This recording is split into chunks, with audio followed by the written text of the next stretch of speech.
Educación del Distrito ganó con estas alternativas para la paz. Desde la Dirección de Evaluación otorgamos 100 premios de 10 salarios mínimos a las instituciones que se inscribieron y participaron en esta Semana de la Integración. Para la consecución de ese premio, cada una de las localidades deberá hacer llegar a la Dirección de Evaluación el acta donde el comité local evaluó cada uno de los proyectos para que nosotros podamos otorgar el reconocimiento. En nombre del director de evaluación, el doctor Miguel Godoy Caro, pues queremos nuevamente reconocer ese gran esfuerzo, todas estas iniciativas para la educación, para el fortalecimiento de la convivencia y el desarrollo de una cultura de paz, y nuevamente felicitarlos por estas innovaciones, por todas estas propuestas que se han generado desde los diferentes espacios en las localidades. Recomendarles nuevamente desde las localidades hacer llegar las actas para otorgar los premios, y en la próxima semana a través de la web ustedes podrán tener acceso a la lista de los ganadores. Nuevamente, muchas gracias y felicitaciones a todas y a todos. Un aplauso para todos y todas las experiencias que hemos presentado el día de hoy en este espacio. Pasamos entonces al panel número 3, Inclusión e Igualdad en la Educación. Doy la palabra a David Gamboa para que nos apoye con la presentación de invitados y del panel. Bueno, buenas tardes a todos y todas. Estamos en el tercer panel de la jornada. El tema es Inclusión e Igualdad en la Educación. Tenemos invitados para este panel a Justo Méndez de Puerto Rico, a Paulina Villarroel de Chile, a Laura García Tuñón de Argentina y a Pablo Rodríguez también de Argentina.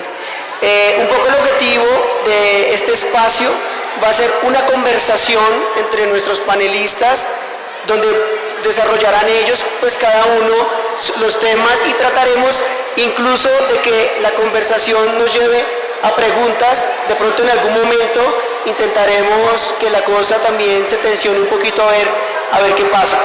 No pretendemos llegar a una conclusión, pero sí pretendemos que ojalá la conversación nos lleve a cosas bien interesantes. Entonces, pues quisiera darle primero la palabra a ellos para que se presenten y si quieren introducir de alguna manera, y pues vamos dejando que fluya de una vez la conversación. Sí. Pues muy buenas tardes a todas y a todos. Mi nombre es Justo Méndez Aramburu, vengo de Puerto Rico. Allí participo del proyecto La Escuela Alternativa Nuestra Escuela, de la Alianza para la Educación Alternativa y de la Comisión de Educación Alternativa, y entre muchas otras cosas soy amigo de Jennifer. Buenas tardes a todos y a todas. Muy feliz de estar aquí, feliz de haber escuchado también tanta fuerza en la juventud y en los niños y niñas. Yo trabajo en Chile, en Santiago, en un jardín infantil con niños de 1 y medio a 6 años, en un proyecto comunitario muy hermoso que me apasiona mucho, con mujeres educadoras que fueron mamás en algún momento de esos niños y que hoy son las educadoras de ese espacio. Soy educadora Montessori de corazón y estoy aquí para compartir solamente esa experiencia de vida. Hola, soy Laura García Tuñón, soy de Buenos Aires, Argentina. Tengo casi 32 años de maestra de escuelas primarias de chicos de 6 a 12 años en la ciudad de Buenos Aires, en escuelas públicas, pero actualmente salí del aula y estoy en el plano político, de las políticas, primero siendo diputada y actualmente trabajando de nexo y dando institucionalidad a las distintas experiencias educativas que hay en la ciudad de Buenos Aires, desde las organizaciones sociales en pos de la igualdad y la inclusión de los niños, niñas, jóvenes y adultos que fueron excluidos del sistema educativo. Y por ahora. Hola, ¿qué tal? Buenas tardes. Mi nombre es Pablo, como nos presentó David. Yo soy integrante de una organización social llamada Germán Abdala, que pertenece a la Central de Trabajadores de la Argentina, que es una central que reúne sindicatos y organizaciones sociales, generalmente compuesta por compañeros desocupados o trabajadores precarizados.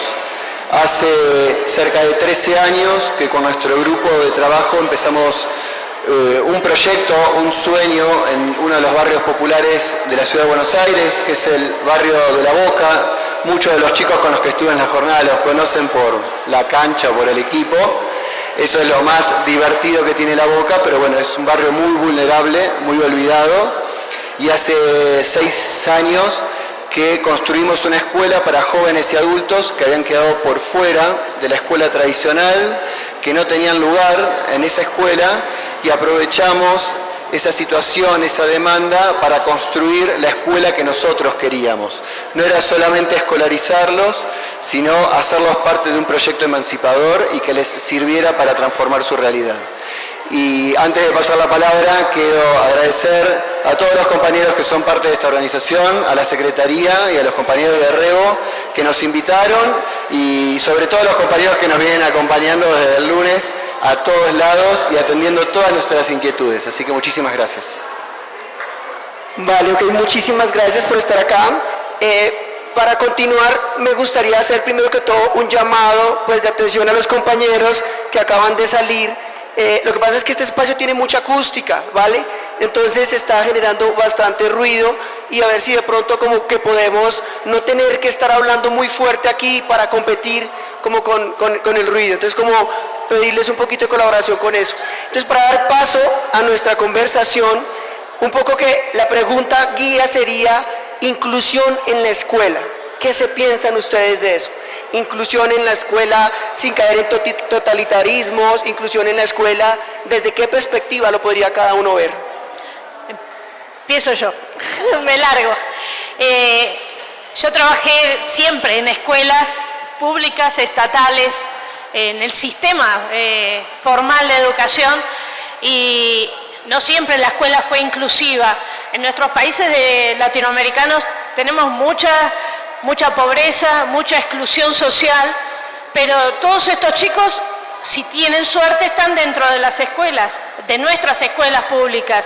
Y el papel nuestro de la escuela, de educadores, el papel del Estado es poder garantizarles a todos los chicos y chicas, el poder ser libres, el poder estudiar, el tener una escuela que les pueda enseñar con felicidad, pero también tener docentes, trabajadores de la educación que se sientan contentos haciéndolo. Y jamás podría pensar que la inclusión o la igualdad pueda pegarse con el totalitarismo.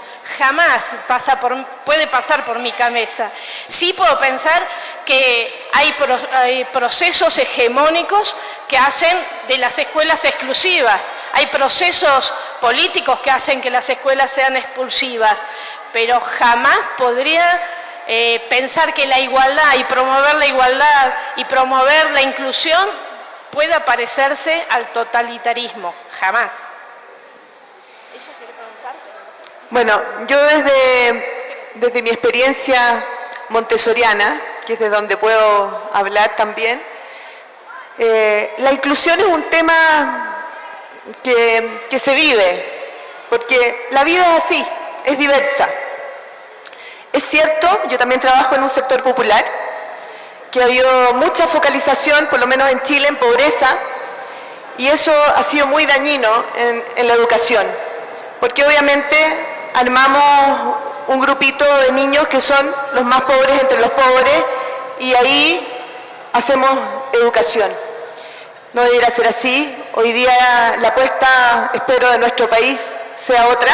Estamos en periodo de reforma. Creo en que debe haber universalidad. Creo que todos y todas tienen derecho a una educación, y de calidad, obviamente. Por lo tanto, la inclusión debe ser algo natural. No debiera, yo pienso que incluso no debiera ser un tema, debiera ser tan normal compartir entre todos. Todos, siento, tenemos necesidades educativas especiales, ¿sí o no? Somos todos tan diversos, tan diferentes. Entonces, ¿quiénes son los niños que tienen necesidades educativas especiales para que haya inclusión, por ejemplo, en ese tema? Todos. Entonces, la inclusión no debiera ser siquiera un tema para mí en educación. Debiéramos poder abrir esos espacios educativos donde todos caben y todos tienen un lugar y todos tienen también un espacio para desarrollarse en todo su potencial en libertad. Eso es lo que yo pienso. A mí el mismo título del panel me resulta un tanto contradictorio, inclusión e igualdad en la educación, porque siento que son precisamente términos contradictorios. Si fuéramos todos iguales no tendríamos un problema de inclusión, la inclusión no sería un reto. Es precisamente porque somos diferentes, que entonces tenemos que buscar que, porque valemos igual en nuestras diferencias, posibilidades para la equidad, para que cada quien pueda recibir el servicio que amerita de acuerdo a sus características particulares. Y ese es el reto grande para la educación. Si se nos quiere entender iguales, creo que sí pudiera haber un problema de totalitarismo, porque se establecería una línea, se establecería una definición y tendríamos todos que entrar por esa definición. Ahí habría un problema. Es al reconocer la diversidad, pero la igualdad en el sentido de nuestra valía, que desde la equidad, que es reconociendo la diferenciación entre unos y otros, que la educación debe proveer alternativas para todos. Hay algo que yo siempre insisto y repito, y es que desde la misma Carta de los Derechos Humanos, la Carta de los Derechos Humanos no reconoce un derecho a la educación, eso no es lo que dice allí. Reconoce un derecho a una educación que propenda al pleno desarrollo de la personalidad. Eso es lo que dice la Carta de los Derechos Humanos, que en el caso de mi país, Puerto Rico, la Constitución de Puerto Rico toma el derecho de la Carta Mundial. Por lo tanto, la educación homogénea viola, entendiéndonos absolutamente iguales, viola el derecho humano a una educación diferenciada, porque siendo la personalidad tan variable, es la educación heterogénea, son las alternativas educativas las que pueden satisfacer esa posibilidad de equidad y de inclusión en la educación. Bueno, me toca a mí. Retomando y coincidiendo con lo último que planteaba Justo, para nosotros el término inclusión es un término que por ahí nos incomoda o nos hace ruido, porque es incluirnos a qué.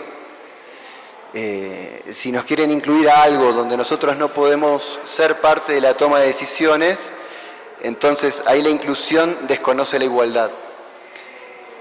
Nosotros un poco en nuestra experiencia, y sobre todo porque trabajamos con jóvenes y adultos que ya han pasado por sus no reconocimientos de igualdad y han pasado por la expulsión, pensamos más que la inclusión, la integración, el derecho que tenemos a la educación, pero para hacerlo efectivo desde nuestras propias propuestas.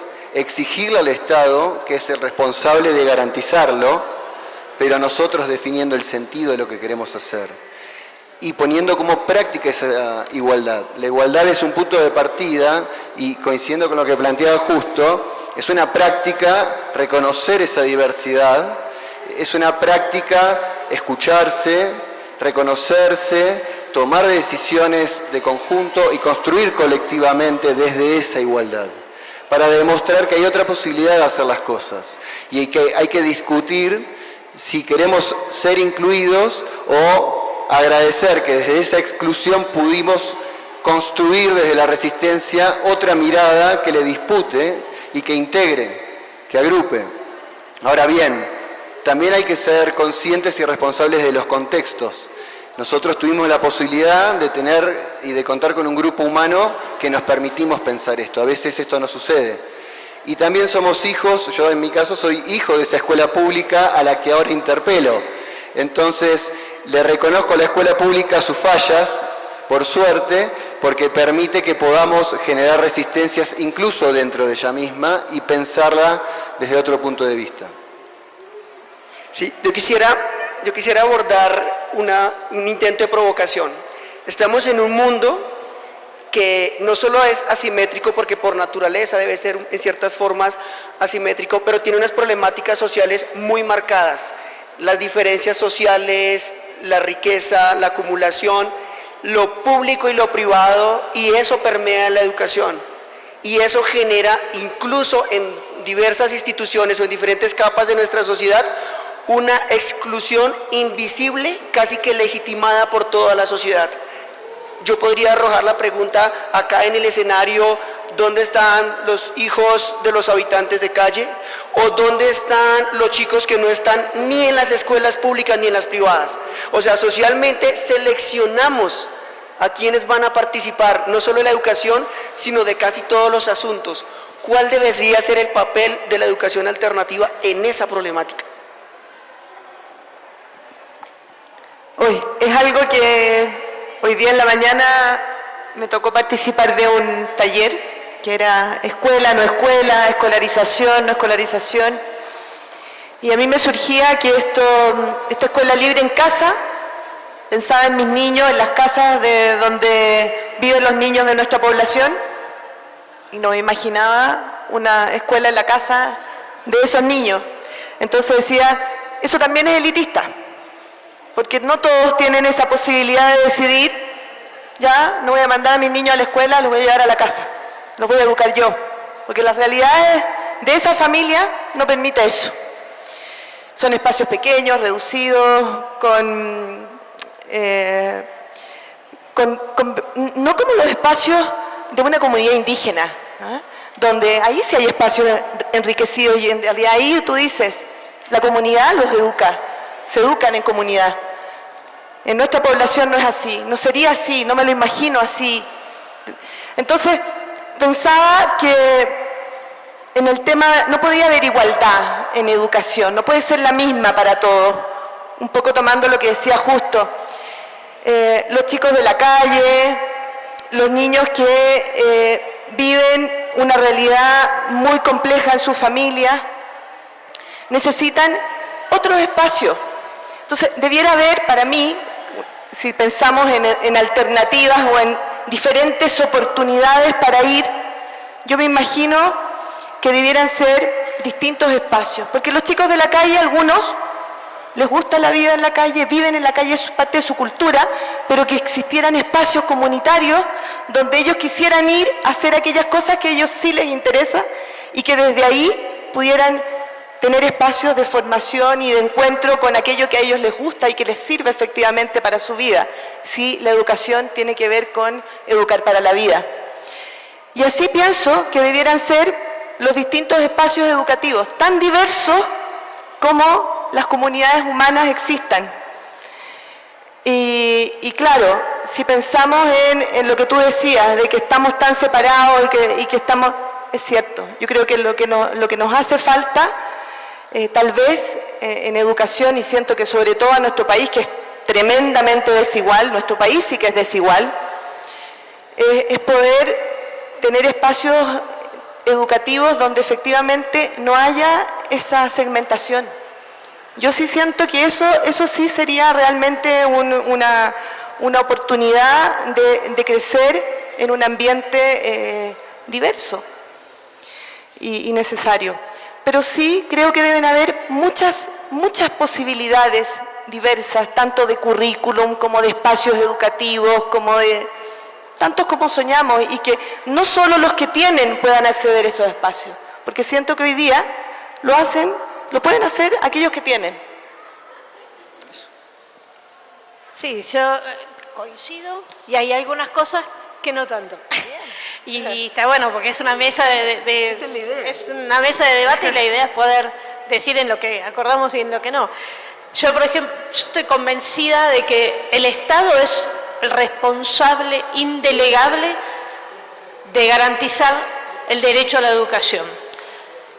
Y también, por experiencia de un trabajo en la Ciudad de Buenos Aires, donde hay muchos chicos que viven en la calle, muchos, el gobierno de la ciudad dice que solo hay 1000 personas, adultos, porque no quiere contar a los chicos, no los cuenta, pero están. Y había una experiencia desde el mismo Estado, puso un centro educativo, le llamó centro educativo flexible, pero era un dispositivo del Estado, donde el primer espacio de funcionamiento fue en la central de trabajadores, un lugar que no era una escuela, era un edificio donde iban los trabajadores como un sindicato, ¿no? La central de trabajadores. Y empezó a funcionar ahí. Pero después los mismos chicos, después de un tiempo de estar ahí, dijeron, yo quiero ir a una escuela. Y ellos mismos, después de un tiempo, primero hubo que consolidar un grupo. Y ellos pidieron, yo quiero una escuela. Y pelearon 7 años para que les dieran un edificio. Ya los chicos que estaban al principio pidiendo la escuela no lo vieron, pero sí hubo otro, porque sigue habiendo chicos en situación de calle. Entonces, sí creo que tiene que haber dispositivos distintos, alternativos, pensados por la comunidad. Y cuanto más pensado por las organizaciones sociales, los colectivos docentes, los colectivos de padres, o sea, yo no puedo concebir a la educación pensada como algo individual. Si no es colectivo, si no es una construcción, en el primer panel hablaban de Rosa María Torres hablaba de la construcción del conocimiento, esa construcción de conocimiento, esa construcción del diseño curricular, esta construcción de qué enseñamos y para qué, pero de manera colectiva. Yo no le puedo preguntar a esta estudiante que está sentada ahí, que se está sentando, bueno, ¿vos qué querés estudiar? Sí, les puedo preguntar en un contexto, tiene que ser en un contexto de vida, en un contexto de su sociedad, y el pensar lo que ella quiere también en función de ese colectivo donde vive, en esa familia y en esa comunidad. Si no pensamos en garantizar como Estado y como organización comunitaria conocimientos que les sirvan a todos y que sean igualitarios en igualdad de oportunidades, no que todos aprendan lo mismo. Pero para ello necesitamos condiciones que debe garantizar el Estado y que la comunidad también las debe garantizar, pero exigiendo los medios para ello. Digo, como para tirar.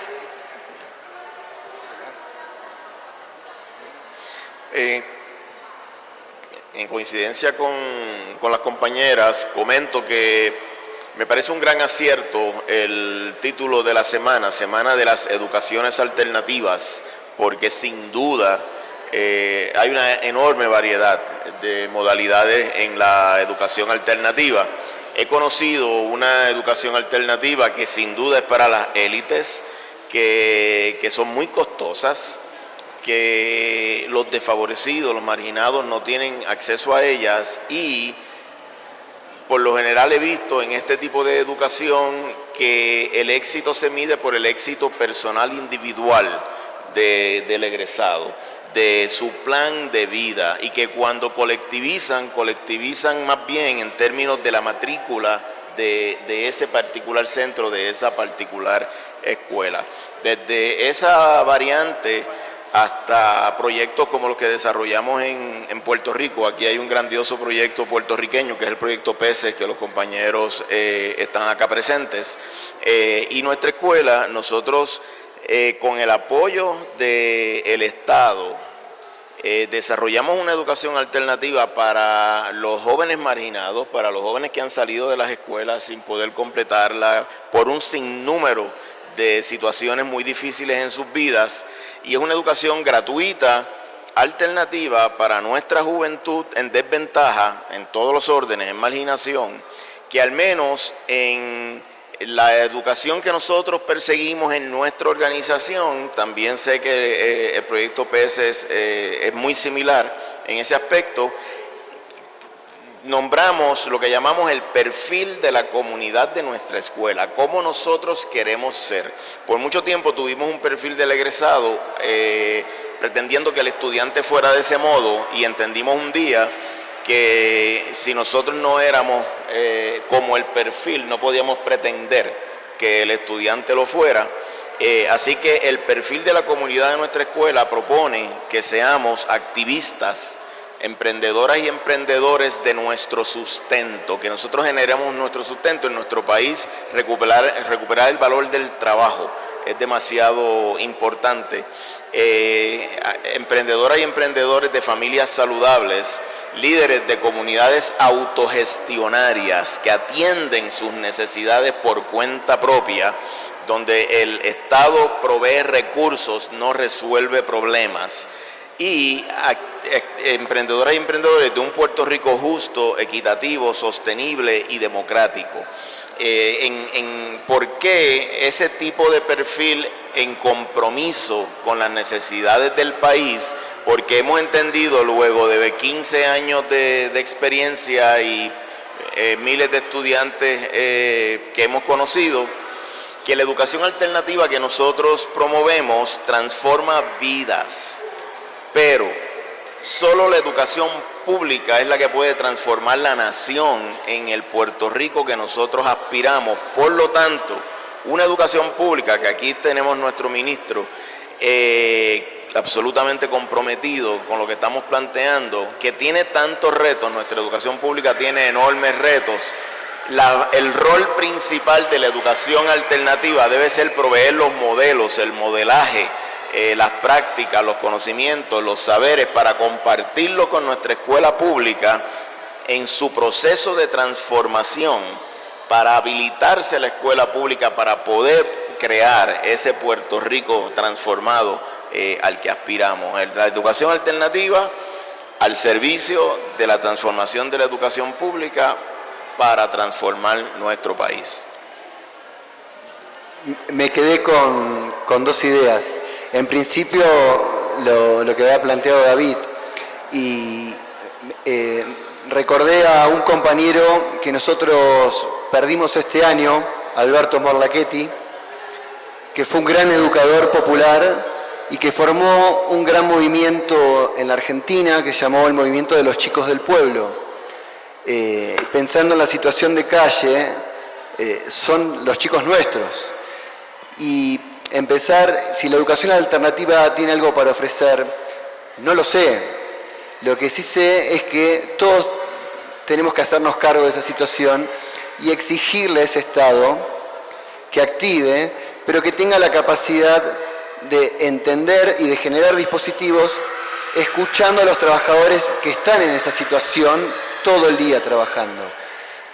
El problema es que el Estado no es inocente, no es una entidad que no tiene vida, sino que uno entra en el choque con un montón de intereses y de correlación de fuerzas. Entonces, es ahí muy importante cuando uno apela a los trabajadores de ese Estado, porque son los trabajadores del Estado los que día a día le ponen el cuerpo a ese Estado, quienes tienen que empezar a interpelarse en qué tipo de herramienta estatal, para qué pueblo. Y de esa manera la educación como una herramienta más, y no exclusivamente escolar, sino la educación en un trabajo que realmente lo transforme, porque nosotros trabajamos con muchos jóvenes vulnerables, en situaciones de riesgo, y tienen un montón de saberes aprendidos en la supervivencia, pero es la supervivencia, no es la transformación. Es importante reconocer esos saberes en tanto nos enseñan a sobrevivir en ese desamparo, en ese desfondamiento, pero no llega a transformar. Por lo tanto, la herramienta desde los trabajadores es tratar de pensar alternativas para que esa supervivencia sirva como punto de partida para una transformación. Vale, ok, aprovecho para invitarlos, si de pronto alguien quiere hacer alguna pregunta, en un papelito lo anotamos y nos los hacen llegar para también ir alimentando pues la conversación. Ahí les van a estar repartiendo los papelitos por si de pronto alguien quisiera alguna pregunta o quisiera de pronto mandar alguna afirmación que nutra la conversación.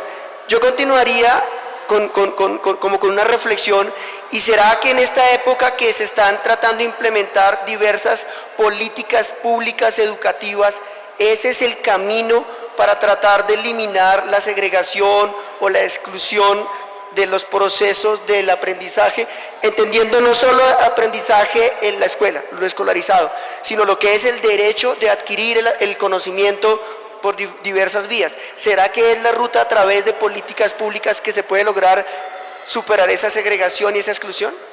Es importante que existan políticas públicas que acompañen, que pongan todo para la inclusión, para la igualdad, para que los conocimientos sean mejores.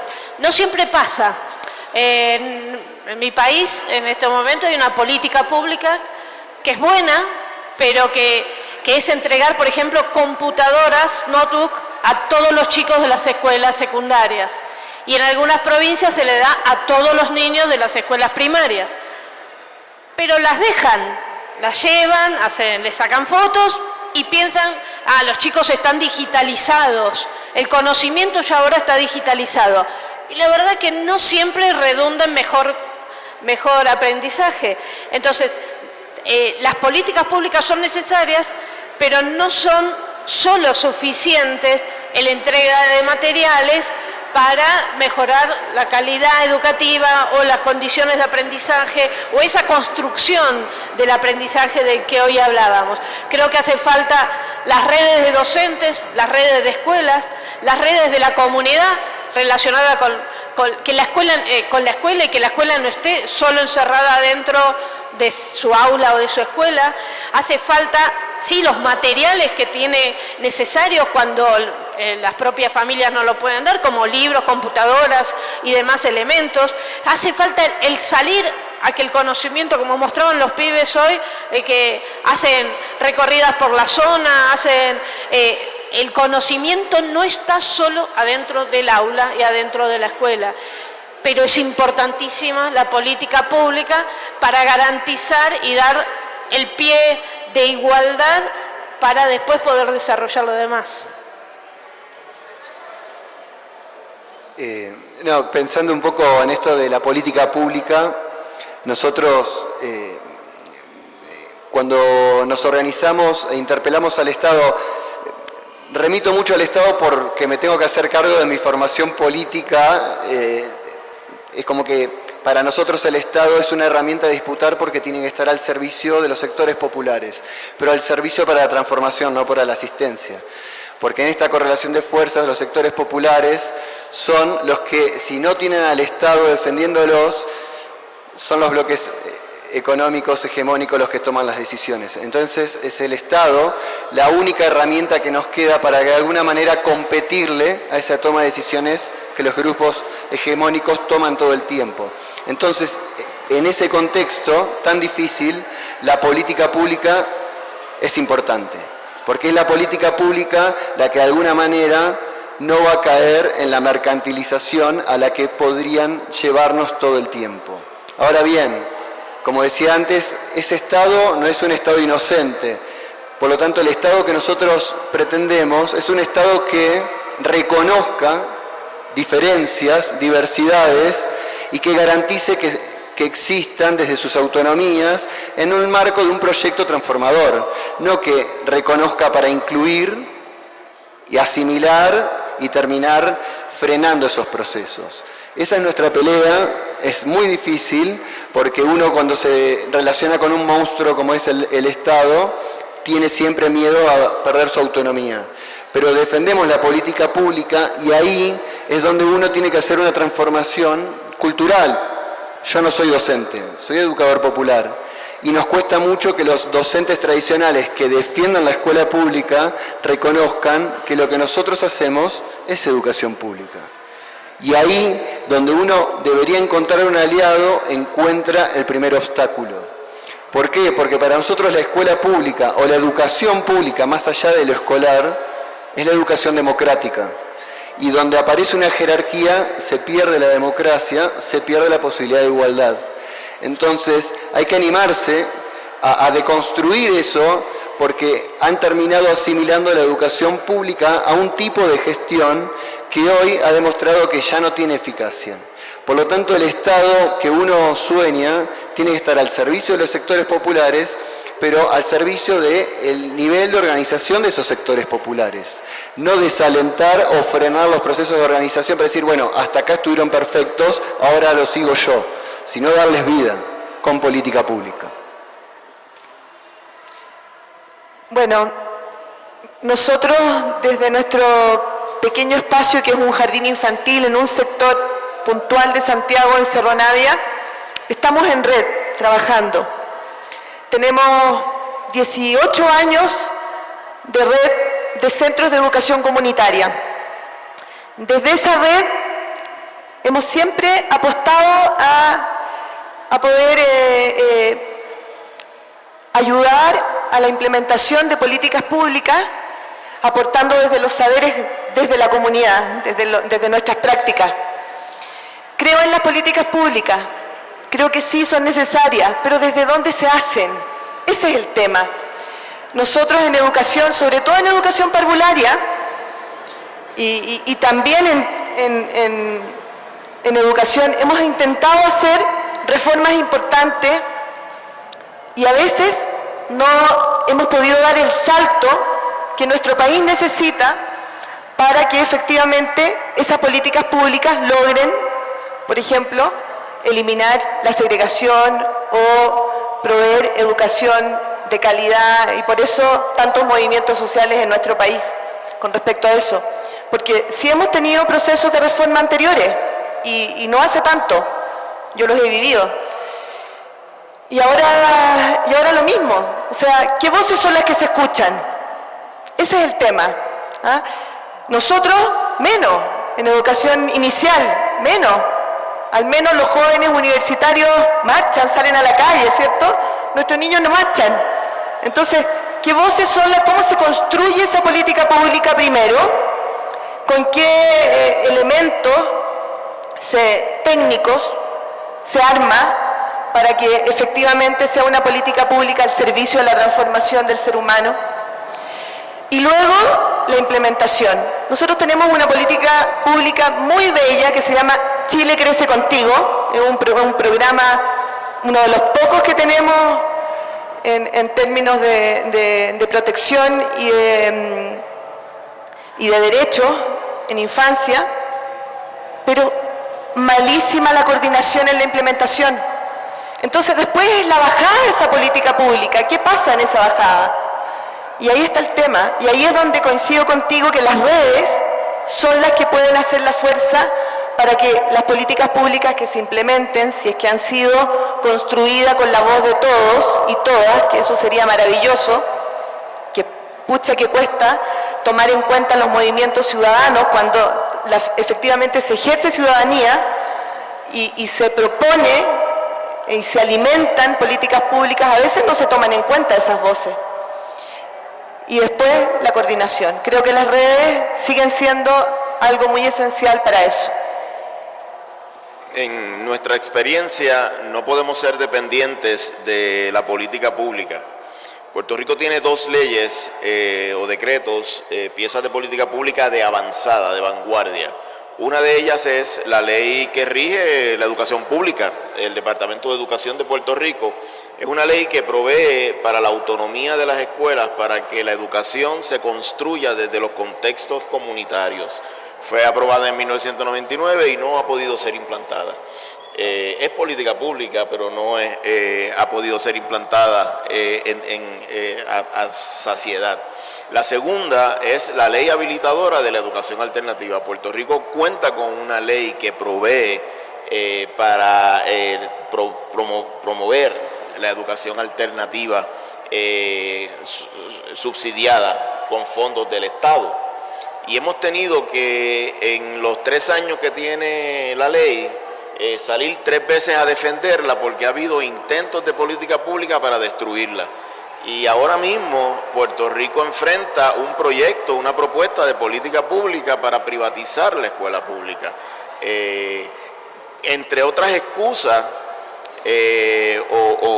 como parte de la demagogia para promover esa privatización, se plantea que entidades sin fines de lucro, escuelas alternativas, incluso se menciona como nuestra escuela, y se me menciona a mí personalmente, debiéramos ser quienes lideráramos la educación pública en Puerto Rico administrando la escuela pública. El problema es que si tú cedes la administración de la escuela pública a una diversidad de entidades privadas sin fines de lucro, de nombre y ojalá que de realidad, pero de eso no hay garantía, va a haber esta enorme constelación de propósitos, de intenciones. Y no, ese es un rol del Estado. Ese es un rol del Estado. En Puerto Rico lo que es fundamental, y me imagino que en muchas otras realidades, es la concienciación y organización de la base comunitaria.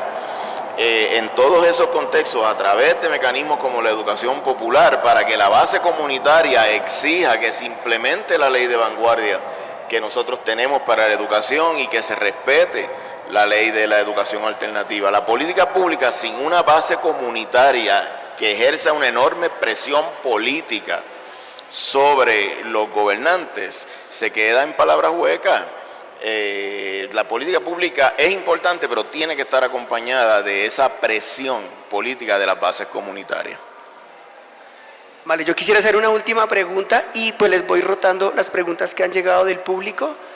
Mi pregunta sería si sabemos que los sistemas educativos en cierta forma están diseñados para homogeneizar el pensamiento y gran parte de nuestro modelo educativo es occidental, con unas lógicas occidentales y con unos estándares y medidas y evaluaciones que buscan una mercantilización de la educación. Cuando hablamos de inclusión a la escuela, estamos diciendo, cojamos a las comunidades indígenas, cojamos a todo lo que es diferente y metámoslo en la escuela para que sea igual. O sea, ¿qué tan conveniente es hablar de inclusión a la escuela o inclusión a la educación cuando estamos hablando de una educación que comienza a homogenizar? Sí, el debate de todas las escuelas, creo que de muchos de los educadores que estamos en el sistema y los educadores que están en las organizaciones sociales, es justamente romper con esa hegemonía que nos quieren imponer. Creo que lo mejor que nos podría pasar es ese diálogo entre las organizaciones populares que estén llevando adelante propuestas alternativas con los educadores que están en el sistema formal también llevando adelante prácticas alternativas, políticas educativas o no tanto. Existen las escuelas públicas estatales, las escuelas privadas y existen las organizaciones sociales haciéndose cargo de la educación. El diálogo, la red de trabajo, la interacción es lo único que va a poder desfragmentar a nuestra población, desfragmentarnos a nosotros como personas y pensar en un mundo mejor y que es posible. Yo voy a leer todo esto para que veamos quién responde qué. Un poco lo que planteaba David, me parece que de alguna manera lo hemos venido discutiendo, ¿no? Para nosotros es fundamental discutir un modelo educativo para un modelo de país, entonces que necesariamente tiene que ser transformador. La escuela pública tradicional estatal hoy no está dando respuesta a eso. Y no quiere decir que hay que negarla, que hay que maltratarla, sino que hay que interpelarla. Y esto lo asocio a la pregunta que me llegó, que dice, ¿qué herramientas han utilizado para transformar la mentalidad de los docentes tradicionales? No podría responderlo porque transformar la mentalidad me parece que no sería el mejor camino, sino es invitarlos a una práctica diferente. Es muy difícil. Cuento el caso concreto de nuestra escuela. Como dije, es una escuela organizada desde la clase trabajadora para jóvenes y adultos que trabajan y que no han terminado sus estudios secundarios. Por lo tanto, a nuestra escuela vienen después de haber cumplido su jornada laboral. Vienen a la tarde-noche, 6:15 de la tarde hasta las 10 de la noche. Para nosotros es muy importante que el educador no docente que se suma entienda que se suma a un proyecto y no a dar una materia. Y que no es un docente, sino que una vez que se suma al proyecto va a pasar a ser un educador. ¿Por qué? Porque no nos interesa el título que tenga, sí valoramos si estudió, si se formó, pero para nosotros no es condición suficiente, porque para entender este tipo de proyectos hay que tener la capacidad de reflexionar, de autoevaluarse y de escuchar. Y lo que sucede a veces con la docencia tradicional es que han sido formados para un sujeto estudiante que ya no aparece, que ya no está. Y en vez de revisar esa formación, echan la culpa o al sistema o al estudiante que no aprende, que no sirve, que cambió, que es violento, que es salvaje. En nuestra escuela, por suerte, me arrepiento, no es por suerte, sino por mucho trabajo, no hemos tenido situaciones de violencia con los jóvenes. Y tenemos jóvenes de los 16 años. ¿Por qué? Porque son parte de esa escuela. Y porque los educadores dejan de ser docentes tradicionales para animarse a ser educadores populares.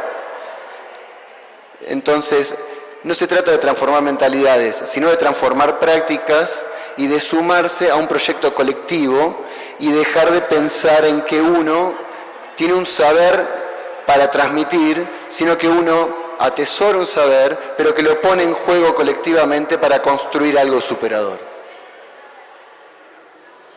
Yo comentaría, coincidiendo con Pablo, en que inclusión como cliché, o sea, por la inclusión misma hay que tener cuidado. Inclusión en dónde, en qué y para qué. ¿En qué y para qué? Bueno, pues nada, pues aquí tenemos este proyecto y todo el mundo cabe. Sí, pero a lo mejor yo no quepo de acuerdo a mis particulares características porque el proyecto no las atiende. O sea, no es simplemente la capacidad de estar, es realmente la posibilidad de ser quien yo soy dentro del contexto de esa comunidad educativa y comunidad en general. Inclusión dentro de la homogeneidad, cuidado, o sea, para yo realmente estar incluido es no que se me invite a estar en un lugar, sino a poder ser quien soy en ese lugar.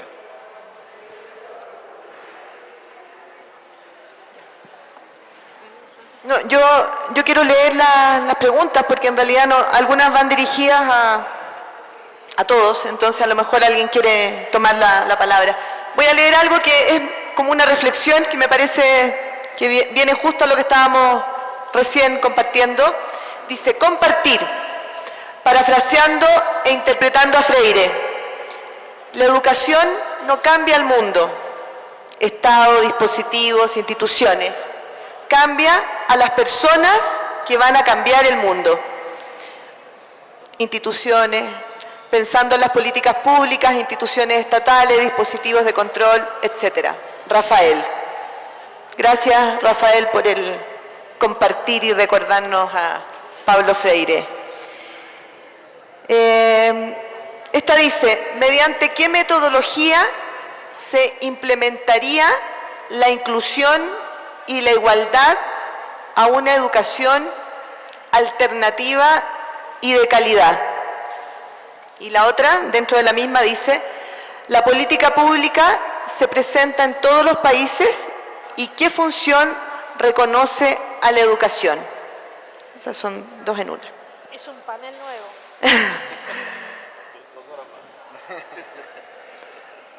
Bueno, ¿tú? Sobre la anterior, la reflexión anterior, pues también un poco parafrasearía a Freire,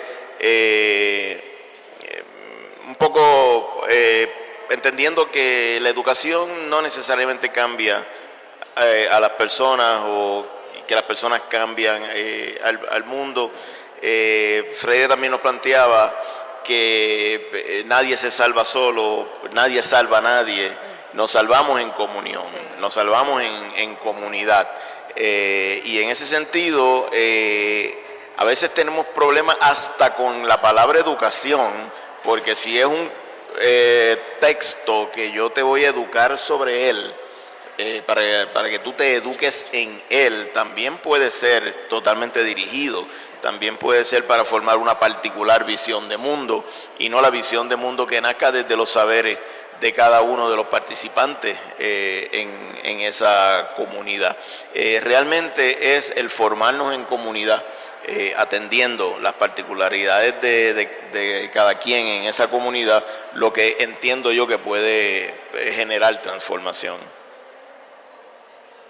Y desde ahí, nuestra amiga Jennifer, que andaba sentadita por aquí, nos mandó una pregunta y que tiene que ver con lo que dices tú justo, por eso lo voy a tomar. Dice, ¿cómo se puede compartir en un mundo donde las personas son individualistas, ya que día a día nos demuestran que soy solo yo y que no se le brinda a nadie la mano? Solo decirle que ella ya partió haciendo el cambio, ¿cierto? Esta chica que estaba por aquí dando vuelta y desde ahí es contagioso, eso, ¿cierto? Ese cambio es contagioso, así que yo creo que cada uno, pienso yo, debe partir por romper eso, ese individualismo, y ir hacia el otro, y eso va generando cosas nuevas en las otras personas también, así cambiamos en comunidad. Acá me pasaron, y hay unas preguntas, y hay dos que son parecidas, porque dice, dentro de un proceso de inclusión encontramos los estudiantes con necesidades educativas especiales, en mi aula predominan los trastornos de atención, ¿qué alternativa educativa sería la más prudente teniendo en cuenta que son estudiantes de tercer grado de primaria? Y la otra dice, ¿cómo se da el proceso escolar de la población en condición de discapacidad? Y la verdad es que la Convención Internacional de los Derechos de las Personas con Discapacidad hablan en su artículo 24 de la integración de los estudiantes y de los niños con discapacidad al sistema educativo. Pero no puede ser de cualquier manera. Ahí también por un lado, tenemos que tener formación los docentes, por el otro lado, hay que hacer un trabajo muy grande de no discriminación, pero también necesitamos políticas públicas que estén acompañando los procesos que tenemos dentro de las aulas, con chicos con discapacidad, con distintos dispositivos. Sí es cierto que es muy difícil integrar a los niños con discapacidad por esos propios niños cuando tenés 40 o 50 estudiantes, como se dan muchas de las escuelas de acá. En mi país, sobre todo en la ciudad de Buenos Aires, tenemos acompañantes terapéuticos, maestras integradoras, maestras acompañantes, depende de lo que necesite cada chico. No todos los chicos o chicas con discapacidad necesitan lo mismo. Hay distintas discapacidades y distintas formas de acompañamiento y adaptaciones curriculares que hacemos dentro del mismo aula. Sí tenemos, y eso es algo que estamos peleando para que desaparezca, escuelas especiales, muchísimas escuelas especiales, donde lo que hacen es amontonar a los niños o niñas con discapacidad. Y hay toda una batalla de un montón de educadores y de la comunidad peleando para que no existan estas escuelas de discapacidad, escuelas especiales, pero que sí puedan estar integradas. Sabemos que no es fácil. No es fácil, pero es necesario, es imperiosamente necesario, no solo para ese niño o niña con discapacidad, sino también para el resto de los chicos. Pero sí tenemos que tener propuestas alternativas de educación, adaptaciones curriculares y acompañamientos. El maestro o maestra solo, como en la vida no puede solo, tampoco debe poder solo. Por eso esto de la red de maestros, la red de la comunidad, la red del Estado dentro de las escuelas, para mí es importante. Ok, vamos a ir cerrando y pues voy a leer una última pregunta y si ustedes quieren agregar algo ya como para cerrar la conversación. La pregunta es, ¿la institucionalidad permite ser realmente alternativos y lo que quieran agregar. Yo en mis estudios universitarios me formé como planificador social en el campo de la planificación, en el ámbito social, y tuve a una maestra que era la marginada en la escuela de planificación, que siempre me enseñó, me hizo apropiarme de un planteamiento, y es que siempre evite la institucionalización. Y en ese sentido, en la organización de la cual he tenido la dicha de participar por 15 años, si algo hemos evitado es la institucionalización, porque ese día moriremos. No nos consideramos organización, nos consideramos organismo en permanente evolución. Decía nuestro ministro de Educación esta mañana que el día que la educación alternativa se institucionalice a todo lo largo, y el compañero Ginés del Castillo, persona a quien admiro tanto, coincidía, el día que la educación alternativa se riegue a lo largo de toda la educación, tendremos que hacer un evento como este para algún grupo de agitadores, ver qué nos inventamos para la transformación de la educación alternativa. Bueno, yo voy a responder esa y la anterior que la dejamos sin responder, que decía mediante qué metodología se implementaría la inclusión y la igualdad a unas educaciones alternativas y de calidad. Que yo soy montessoriana, creo que desde el Montessori, obviamente, que se puede hacer educación de todo tipo, inclusiva, diversa, que transforma al ser humano, que se vive en comunidad. Así es como lo hemos vivido desde nuestra comunidad hace más de 23 años.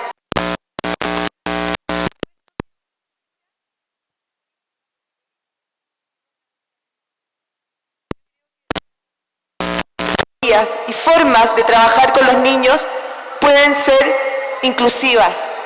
Creo que mucho de eso está en cómo tú aplicas aquello que estás creyendo.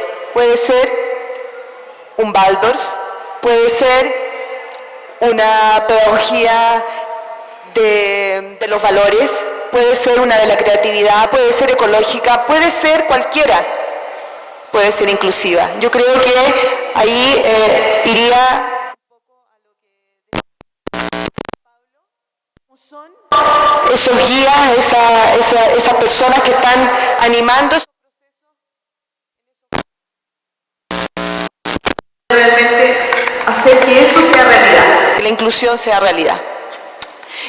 ¿Sí? Perdón. Y yo, desde la pregunta de la institucionalidad, bueno, nosotros nunca fuimos institución, fuimos un colectivo de personas que inició esta experiencia comunitaria desde el deseo de cambiar el mundo a los 21 años, yo a los 21 y otros más jóvenes que yo, y desde ahí hicimos un camino hacia recibir fondos públicos, porque sobrevivimos 14 años sin fondos públicos, reinventando los recursos a cada minuto para poder sobrevivir. Y cuando decidimos recibir los fondos públicos, el miedo era ese. Vamos a cambiar, vamos a vender nuestro proyecto a esta institución que en nuestro país se llama JUNJI, Junta Nacional de Jardines Infantiles. Y bueno, debo decir que he resistido. Y resistir significa aprender a navegar en un mundo de una institución bastante rígida en algunas cosas, que no entiende para nada este currículum, que no lo conoce además, y que en muchos casos yo creo que le causamos muchos dolores de cabeza. Pero cada vez que me tengo que plantear frente a alguien que está ahí y que me dice que así no se hacen las cosas, que se hacen asá, yo vuelvo a pensar en qué me llevó a estar ahí, qué nos llevó a la fuente, qué nos movió a hacer ese proyecto. Y desde ahí me paro para decir, no, no vamos a hacer de otra forma porque creemos que nuestros niños y niñas merecen un espacio diferente. Entonces, creo que aún se puede.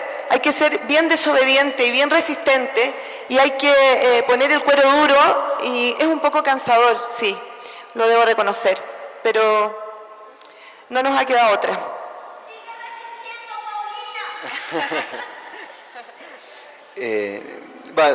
Sé que estamos como cerrando, pero justo llegó una pregunta, la que me habían pasado, que como que no terminé de entender la pregunta y es lo que más me inquieta, pues son las mejores preguntas.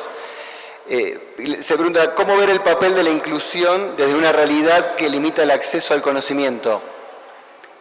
No sé cuál es esa realidad, me cuesta, si es la realidad escolar, y después siempre nos hizo ruido esto de acceder al conocimiento, como que uno, no sé, va al supermercado, extiende la mano y se lleva conocimiento.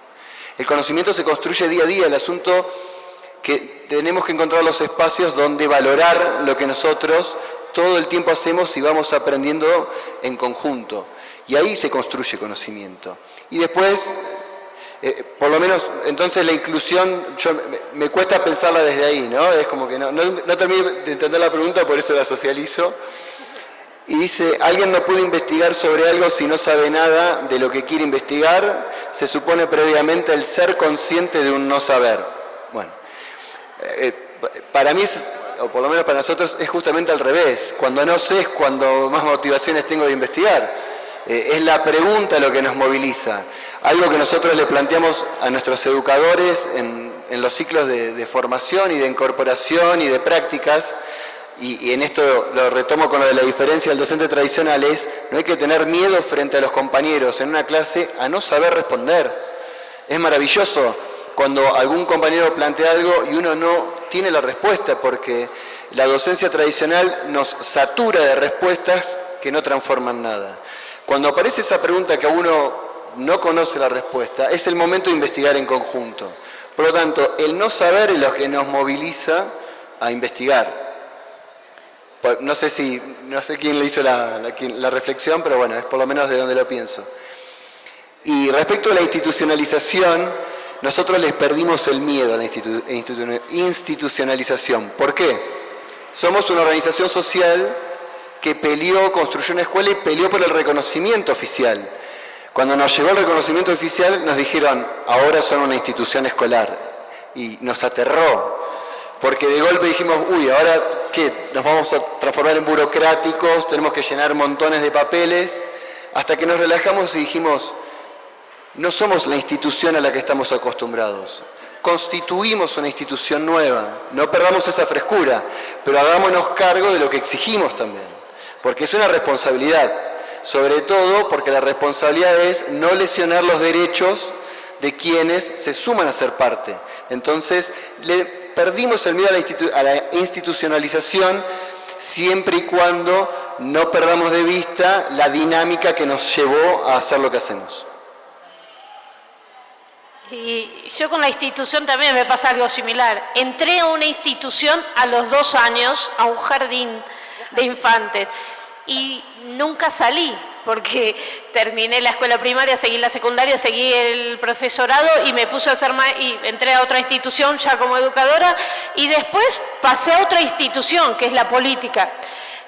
Con lo cual nunca me fui, no le tengo miedo, no me preocupa y sí se puede hacer educación alternativa, a veces cuesta, a veces uno se cansa, como decía ella, pero hay que ser muy desobediente, hay que ser muy peleador, pero es muy lindo, la verdad que es muy lindo poder provocar procesos alternativos de educación en las escuelas formales, hasta cuando uno tiene un directivo que te persigue, te molesta, te dice así no, y uno lo puede hacer, y a veces hasta los maestros, los educadores tenemos algo, cierro la puerta y adentro del aula aplico y hago lo que puedo, quiero y tengo ganas con el conjunto.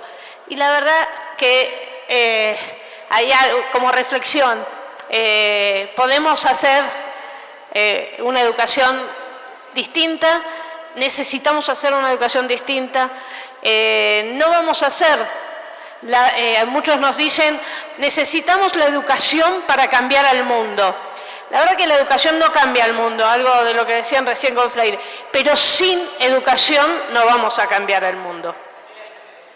Ok, bueno, agradecerles a cada uno por estar aquí acompañándonos en la CEA Bogotá, Colombia este año, a cada uno de los asistentes por también compartir este momento en el que estamos todos construyendo conocimiento, y creo yo que la mejor manera de cerrar, afortunadamente, con algo que nos llegó a último momento, y es esto que dice así: les agradecemos su presencia porque es la confirmación de la esperanza y la utopía.